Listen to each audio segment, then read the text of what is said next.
Tom was kind of a big deal.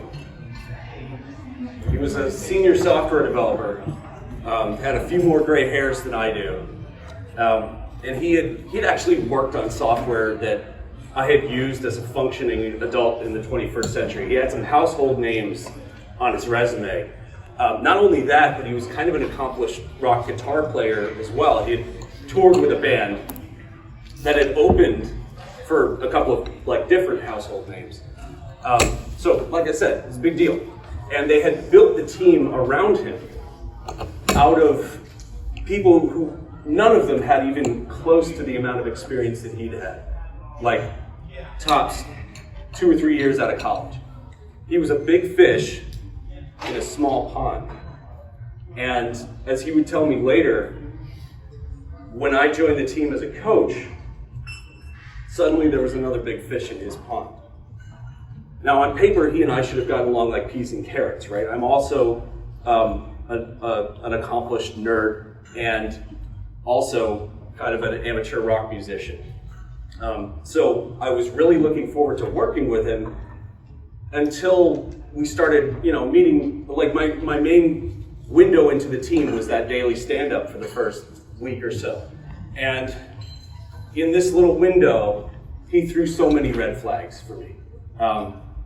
Long story short, I basically ended up, I got this picture of him as a really just irresponsible cowboy coder. Not really a team player, more of the, I'll take that and I'll do it all on the weekend myself. And, I code in the middle of the night because that's just how my brain works. And I don't follow the board with the rest of the team. Things like that. And he wasn't exactly sweet on me either. He saw me as like this, kind of agile academic who was here to impose my theoretical worldview, as he called it, on his team, which was performing quite well, thank you very much. And so we kind of professionally kept each other at arm's length for the first several weeks, which was fine because I had plenty of other people, like the younger folks on the team were all about what I was there to work with them on, and they had really engaged kind of, I'd say, experimentation mindsets, they were into it.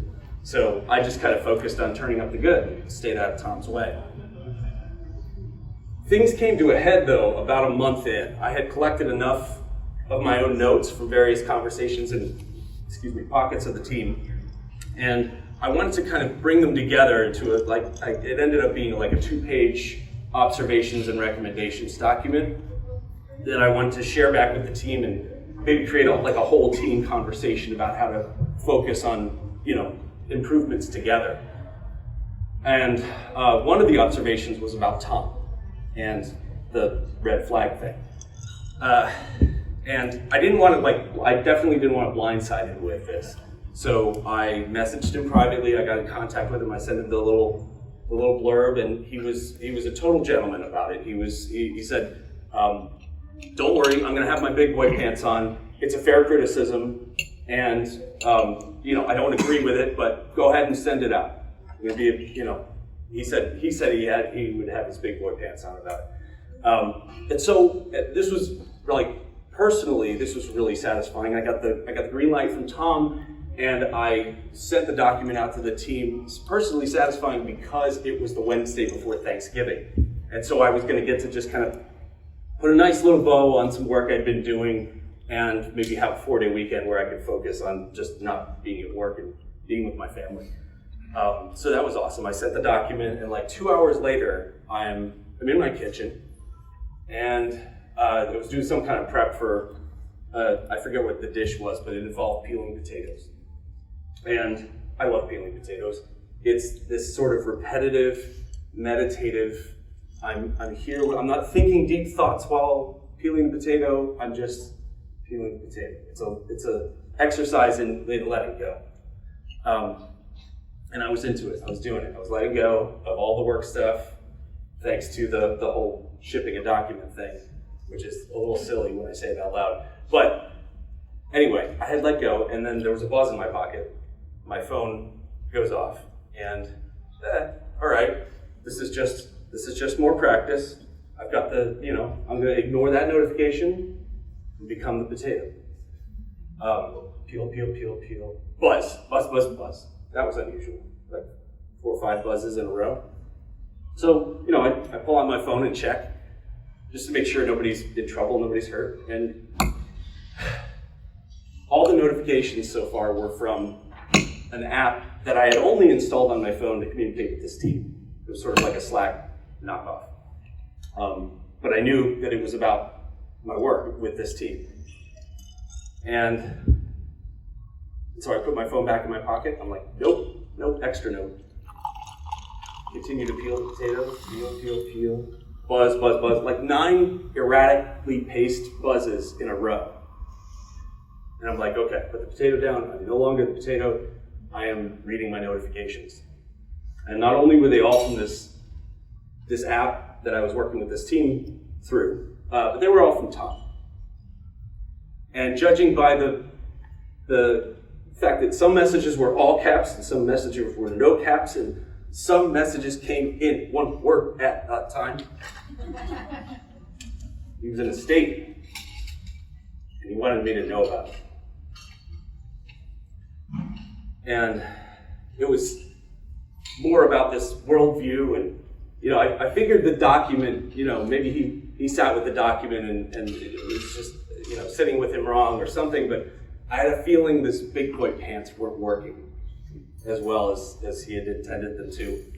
And I tried to talk him down a little bit, tried to be professional, but ultimately my reaction to his reaction was not really a helpful one either, except for the part where I signed off before putting what I really thought in writing. And so I set myself like a note for Monday morning. Okay, we have to do something about Tom. Forget about that. I did successfully, as much as I could, put him out of my mind, put the team out of my mind, and had a Thanksgiving weekend with my family. It was nice. Then Monday morning rolls around, and I see the note, and I'm like, oh, I got to do something about Tom. And I knew I needed help. I couldn't do this. I couldn't manage this on my own. I tried that. So I went to somebody who had become a mentor to me. We'll call him Bert. And I kind of laid the problem at his feet digitally and sent him, screenshots of the text exchange with Tom. I wanted to be, they were kind of inclusive. I kind of overwhelmed him with screenshots because I wanted to make sure I wasn't cherry picking the parts that made me look good. I wanted to include my mistakes as well because I really wanted good advice. And in my tiny, tiny little black heart, I really wanted Bert to come back with, well, this situation is untenable, and we'll have to move Tom to another team, or we'll have to reassign you, and my Tom problem would be solved by some sort of positional authority that I didn't already have. And of course, that's not at all what happened. What Bert said was, John, what you have here is an ally. And it was such a hard thing to say. Not at all what my ego wanted to hear, but exactly what I needed to hear. And Bert went on to suggest that I get a drink after work with Tom, with no shop talk. Like, just hang out, get to know each other. Now, Tom was a couple of time zones away, and we weren't going to do this at like a restaurant or a bar or anything. This was going to be a Zoom thing. And it sounded like the worst idea I'd ever heard. And so, of course, I had to do it. I sent the invitation. And as it happened, these two big fish had a phenomenal drink together. It was about as warm and cordial as a Zoom confabulation could be. Tom told me some of his tales. He made himself vulnerable to me. And I could begin to see the rest of him that made our sharper interactions make a lot more sense. And I showed him my cards too. I laid my stuff out on the table and connected with him. And Bert was right, of course. My rival had become my ally. We didn't suddenly agree on everything, of course, not even close, but at least we managed to build a bridge that we could walk on together to have the debates about those things. And we managed to navigate them without undermining each other in front of the rest of the team.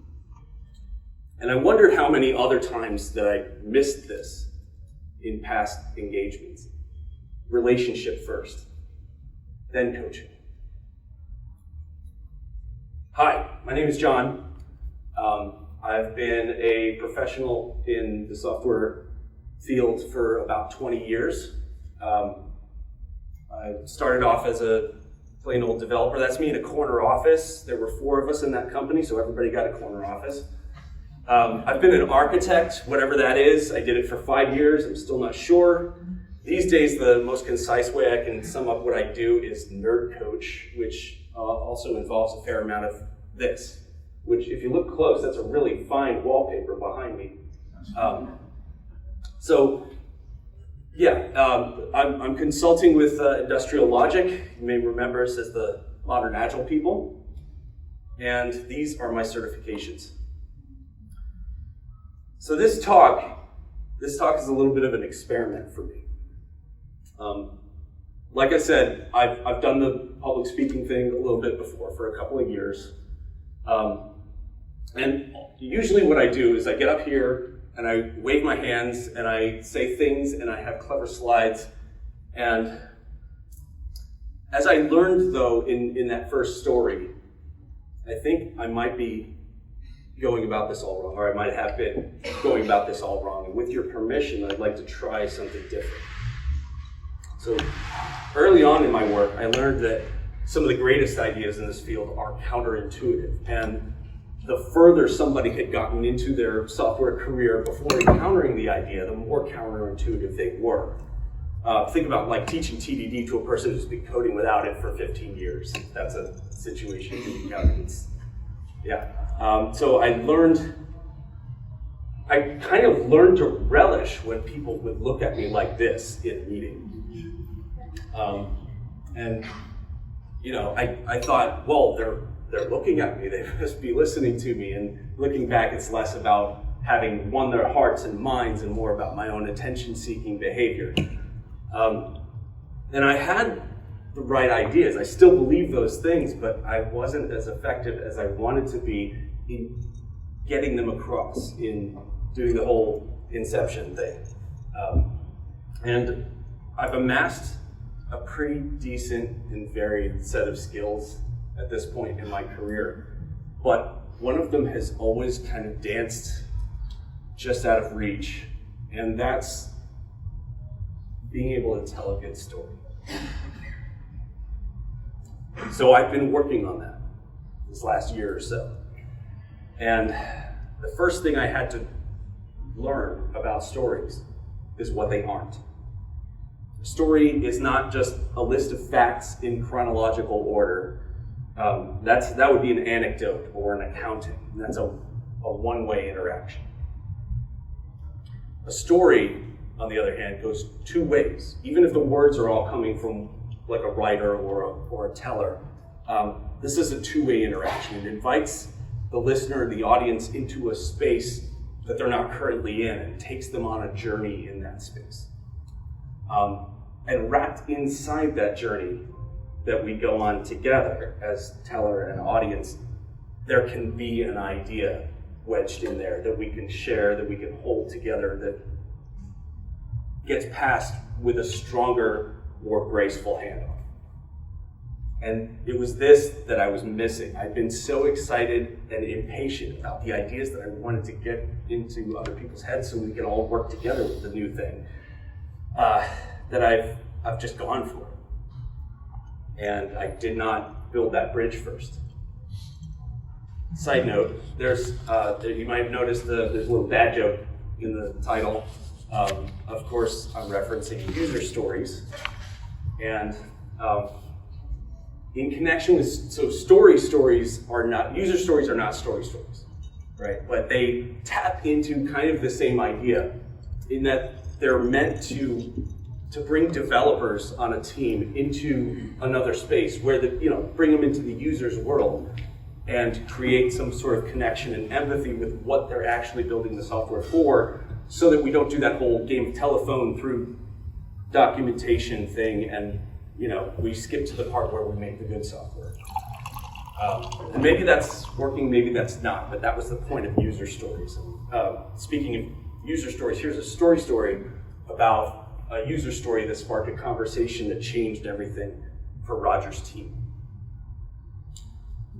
The only emotion that Roger had shown me up to that point was, I've got this, I don't need your help.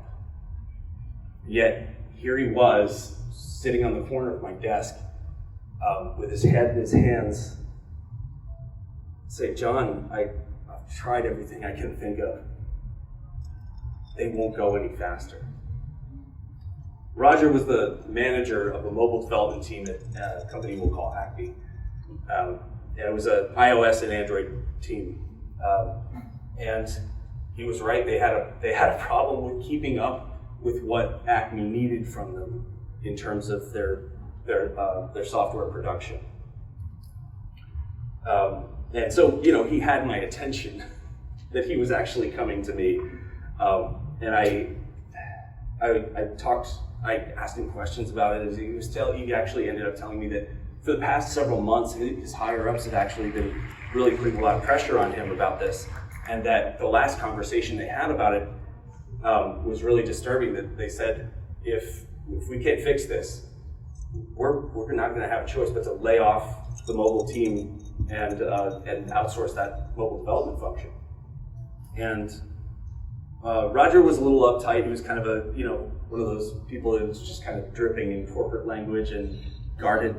He didn't really connect easily with other people, but he was a good dude. He really cared about his team. So this was not only going to be a black mark on Roger's resume if this happened, but he would also be letting down a lot of people that he really cared about on his team. And so I tried to give him some advice. I wasn't coaching his team in this case. I was coaching the web team. So I sort of atmospherically knew about him and his team's work. And I gave him some generic advice because I hadn't been in the details in the details of his work. But I asked, is there any way to prioritize and focus on the things that are the immediate priority and maybe not try to do a lot at once? And he kind of sneered at me a little bit, and he said, "That's not an option, John. This is the real world. We have to get all our work done." And so I kind of shrugged it off. And later that afternoon, Roger scheduled what appeared to be a last-minute meeting for his team, and he invited me as well. So I guess he wasn't done hearing advice from me, but so I showed up and I gathered there with the team, and Roger was late, and he came in a bit flustered, carrying his laptop under one arm and sort of almost dropping everything. And he plugged in his laptop to the projector in the front of the room, and he pulled up this user story. It said, "As a mobile user, I want to sign up for a car care subscription so that I can enjoy their wide and attractive array of services." It's a lovely story. Car care was a lucrative partnership for Acme. And there was already like a sign up on the web, but this was bringing all that sign up functionality to the mobile apps. And, it's a lovely little story. And of course, there was an 11-page Word document with all the screens snapshotted and all the fields specified. And it was, full requirements document. So they really got user stories. Anyway, so the team actually did something amazing in response to this. Roger pulled this story up, and he told them, this is the company's top priority. All of our other priorities, put them to the side. This is the highest priority. And we have to have this, I need an estimate for this by the end of this meeting. And this team was great, and they really responded to Roger. So they whizzed into action. There were like four or five little sub-conversations going on in the room as they peeled apart the document and broke it down and did this and that. And some of them playing poker, and some of them were doing a thing on a spreadsheet. And it was really something to watch. And at the end of about 40 minutes in, they had their answer, and they said, "Okay, Roger, this looks like it's totaling up to about a month's worth of work." And as amazing as his team was, and as promptly as they came up with that answer, Roger looked really, really disappointed, and the color kind of drained from his face. He said, "Oh, no. The business needs this live within the week." Roger liked to call everybody who wasn't in IT, he liked to call them the business, as if their paychecks came from somewhere else. And he descended into thicker and thicker corporate speak as he in his next several sentences, but what really, the meaning of them turned out to be that he was trying to ask the team to put in extra hours and to work out over the weekend. And the oxygen was just removed from the room. So of course I had to pierce the silence with the stupidest question I could think of. Why? Roger shot me an irritated glance. Why what, John? Why does the business need this live within the week? Because that's the ask, John. That's the ask from the business. You like to use ask as a noun. And I'm like, no. Why is that the ask? Why are they asking this? Why do they need this story live within the week? And Roger didn't seem to follow. He said something about an SLA, and I zoned out. But he was getting really impatient. But Masha did follow what I was asking. Masha was a young product manager, and she actually had some information on this. She had overheard a conversation that the car care partnership was actually in trouble. She started to explain this to the room. That the signups through Acme weren't what they should have been, weren't what they were promised, and so car care was like threatening to kind of kill the deal, which would have been devastating to Acme. And the play here was that they've got the sign up on the web already. We're going to take this to the mobile apps because the vast majority of Acme's users were not on the web. They were on specifically the Android side. They were on the Android platform, and by bringing it to the mobile team, they were going to try to boost the signups through that. And as Masha spoke, I leaned over to Roger's keyboard while he was distracted, and I rewrote the user story. I rephrased it, I turned it upside down, and I started with the hypothesis. I said, we think we can boost the car care subscription signups if we present the sign-up option to users of our Android app. And Roger and a couple of other people actually freaked out. They were like, you can't change the requirements. Those are the requirements. And I'm like, I'm not changing the requirements. I'm just telling a different story, right? Excuse me. And while we were arguing about whether you could change the requirements or not, one of the iOS engineers kind of piped up and he said, if we don't have to do any iOS work, that's like 10 days off the estimate. Roger stopped arguing, and his ears perked up. And then Dave, who was an Android engineer, and he was also a creative fellow, and you could tell because he had his septum pierced, he says, what if we just put a call to action, like a button in the Android app that opened the web form?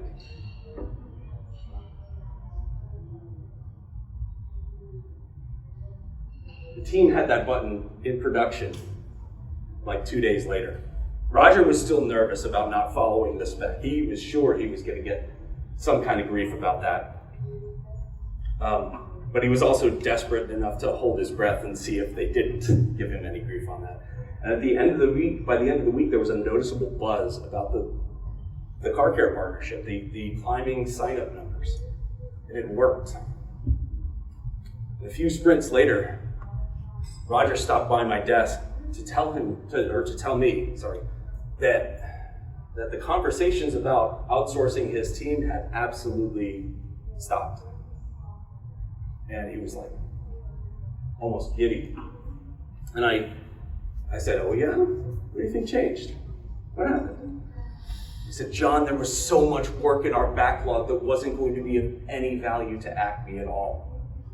We just started asking why to everything they gave us, and it just kind of all melted away. And that's how to go fast in software without really trying. The story has 5 parts, and this is a model, and like George Box said all models are wrong, some models are useful. So keep that in mind as I go through this. But a story, as I've learned, has 5 parts. The first part is where we invite the audience into this other world and connect with them. And this is tricky because you have to be vivid enough that they can join you in that world and understand what that world is like. But you have to be brief enough that they don't walk away and say, yeah, okay, buddy, that's fine for Lord of the Rings. The second part is a change that happens in this world. Something new is introduced, or something is removed, or something shifts. And that shift causes suffering. There's no other way to say this. This is what sucks, right? It goes all wide and saggy, like the line here. This is where everybody struggles. There's complications. It's just a terrible time. And in response to that terrible time, something else shifts. Somebody's attitude toward the problem shifts. Somebody learns a new thing. Then there's a new state of the world. Like it never goes back to the original way it was, because this is about change. But this last section is where you describe what the new world is like. Now, if you're like me, when I heard about this model, right now you're like mapping this to like your favorite story, your favorite movie or book or whatever. As in, Luke was a farm boy with his head in the stars, but he had a grumpy uncle who wanted him to stay on the farm and wouldn't let him go. Then he meets a wizard and a couple of robots, and his aunt and uncle are murdered, and so there's nothing for him here. And he goes out to space, and he gets captured by the evil Galactic Empire, and they fight battles, and some of them they win, but some of them they totally get their ass handed to them. And he gets some terrible news about his father. He loses his hand. His friends get hurt and kidnapped. But this whole time, Luke's been learning the Force. And now he's got a different way to fight and to think about his conflict with the Empire. And he uses that new way to rescue his friends and to confront his father. And he and his friends end up destroying the Empire. He gets closure with his father. The galaxy is saved. So, this model works at that epic level in kind of an obvious way. But it's fractal. It works in the small and all levels in between. So, for example, like Indy is face-to-face with the golden statue. He's worked and studied and fought and adventured to get here, and now he's here. He's got the thing right in front of him. And he's, measuring out the sand, and he does the switch, and he thinks he pulled it off. But then there's a sickening grinding sound, and the temple starts crumbling in on him, and there's poison darts flying as he's trying to run out. And he gets to his friend, but his friend betrays him. His friend takes the idol and even drops the whip, and it's what a dick move. And so Indy realizes he has to do this on his own, right? So he takes a running jump, barely gets across the pit, and then only to be chased by a giant boulder. Well, he makes it out because he's Indiana Jones, and of course gets the idol to a museum where it belongs. Just kidding. There's a nasty French guy waiting out there for him with an awful laugh, and he speaks Havidos, and Indy doesn't, so he gets the idol. And not all stories. This is not about better, right? Not all stories end happily. It's just about different. So stories are big, and stories are small, but they don't all come from movies and books and plays and talks. And I'm going to assume you haven't lost your hand in like a galactic battle for freedom, or had your golden fertility statue stolen by a nasty French guy. But there was that one time when you were super hungry and it was snack time. So you walked over to the kitchen and you got out the jar of pickles, and your tummy was like, oh man, this is going to be great, right? But then the lid was stuck, right? And so you struggled and you twisted and yanked, but it just wouldn't budge. But then your lovely, dear, sweet wife walks in and just torques it clean off, gives you a kiss on the cheek, and you've got a snack. And you also learned that your wife's arm wrestling lessons are totally paying off. Also, did you guys see Doc's talk? Did you see what's going on over here? This is the graph from when they introduced mob programming. I just thought that was an interesting connection. That's the same thing. There's a story there. They introduced mob programming. Stuff sucked for a little while, but then they figured it out. Anyway, also, who here recognized Virginia Satir's change model? This actually coincides. Virginia Satir did some, her work was in family dynamics and family psychology. And this was actually originally meant to describe what happens in a family, like when a new baby is born, or when there's a divorce, or there's a blended family situation. So if this is in the social sciences, and I'm not in the social sciences, what do I know about this? Why do I know about this thing being an agile coach in software development? Well, you could say like, okay, a team is like a family, especially a good team. But I think it goes more fundamental than that. This is about change. This is about change, and there's no bones about it. Change causes suffering. And software knowledge work in general, I think, it's the business of change in information technology. And stories give us a way to experience change safely together. Like, we don't have to go through the suffering to understand, to share what happened. And they make it safe and easy to transfer strategies and things that can happen and make this suffering at least a little less intense and more predictable, and give us ways to figure out what to do, like when we join a new team, or when we pull the next user story, or when we have to learn a new technology. Speaking of those, here's a story about when all three of those happened to us at once. The Tiger team was assembled. It was day 3 of the shiniest new greenfield project any of us had ever been on.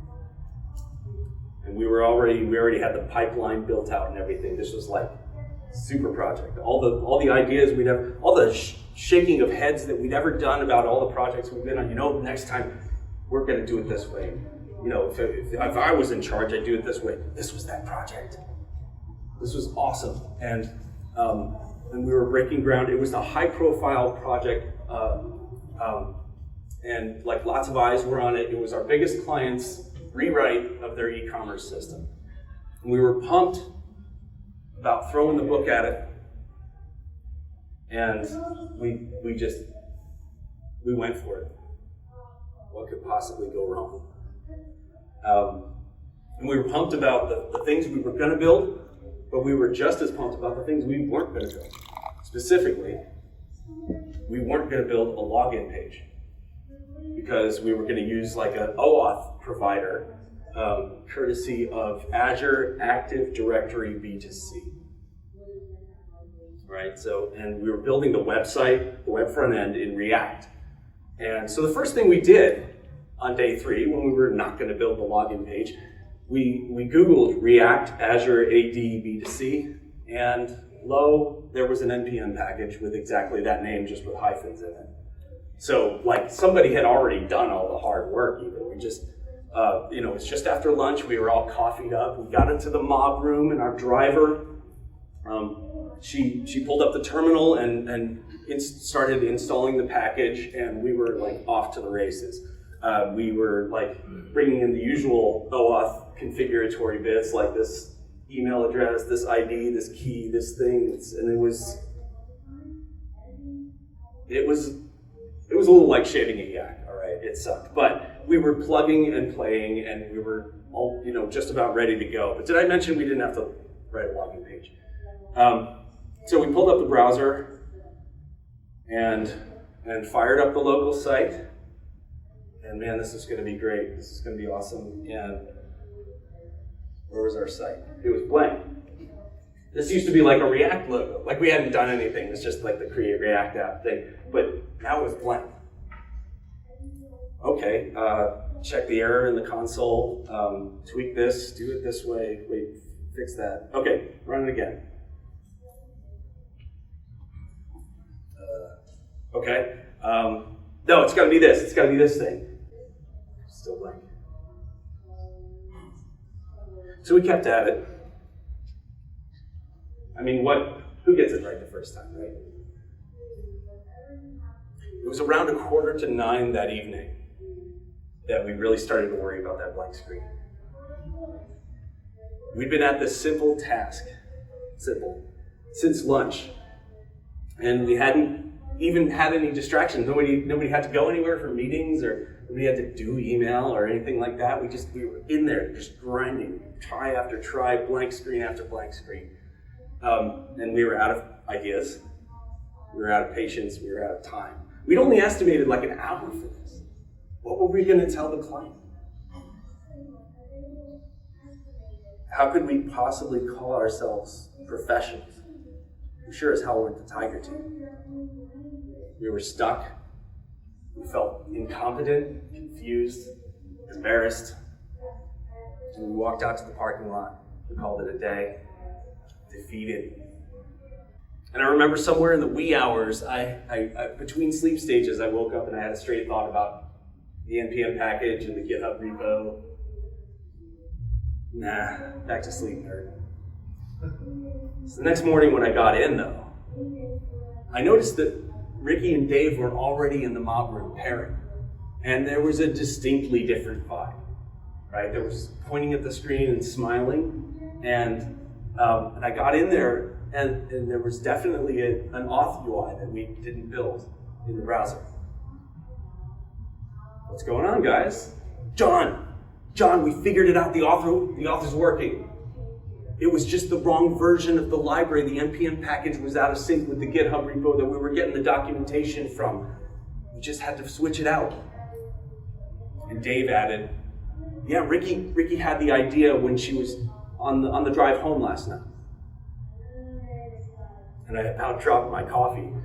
So obviously the lesson here is that if you and your teammates mob program together long enough, your sleep paralysis demons start to collaborate. Just kidding.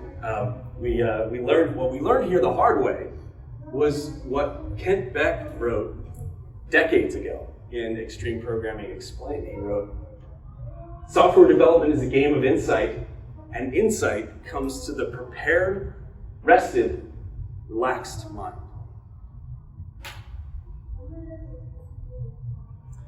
So, what if I just spelled out for you today that you should connect with somebody as a human being before you attempt to change their mind professionally?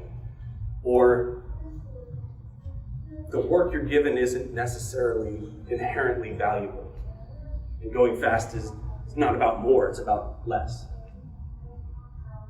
Or if I said getting stuck is the job, take a break before you need a break, would you have listened to me? Would that have landed the same way? Now imagine the ideas that you have. The things that you're frustrated, that people don't hear, even though you're saying them. People aren't listening, or they don't seem to be listening. But John, I'm bored, I'm boring, I don't have any stories. Yet nobody thinks they have stories. But what was that thing on your way over here today? What about that weird moment in that meeting last week? That time you had to make a choice before you were ready. Was it the right one? Remember how small this curve could be. All day long, things in your world are changing. You're changing. If you weren't, you'd be dead. Being a storyteller isn't something you're born with or not. Finding and sharing your stories is a skill that you can practice like any other. Here's how I've been practicing. This is just the last 6 months or so. I have a daily reminder at the end of my work day. And it says, where was the story? And I just write a little one line. I don't write a story. I write a little one-line note to myself. And most of these don't make sense. And, a lot of them are going to be garbage. They would make terrible stories, right? But the point is, I'm looking. And I'm practicing looking. And I've found a lot of them where I thought there weren't any stories. More there than I thought. So I'd like to end here with a challenge. What's in your backlog?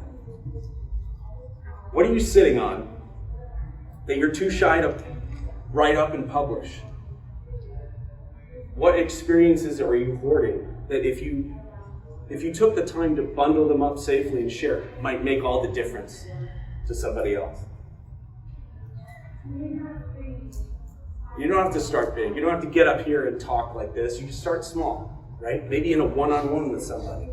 Maybe in a meeting, a tweet.